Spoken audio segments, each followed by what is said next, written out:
Hello viewers, welcome to IT System Admin and Information Technology Learning Tutorial channel for you.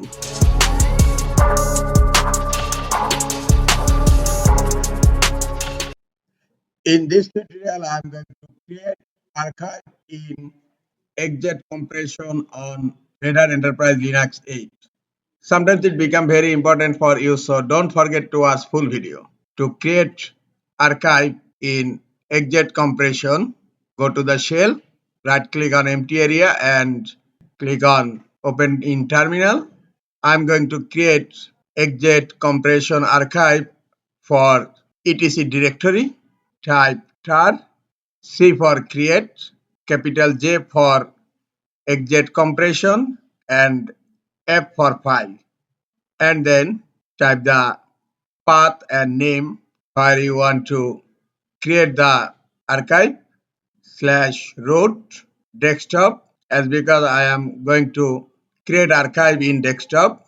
Now type the name of your archive etc underscore backup dot tar dot gz dot xz.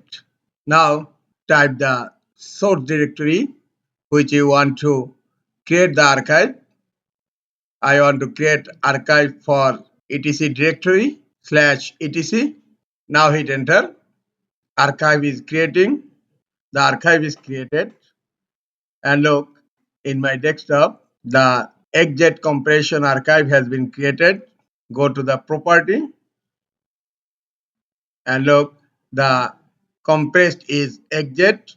This is the easiest way to create XZ compression archive on Red Hat Enterprise Linux 8. This is all for today. Hope this tutorial is helpful for you. Keep watching for next tutorial. Thank you very much.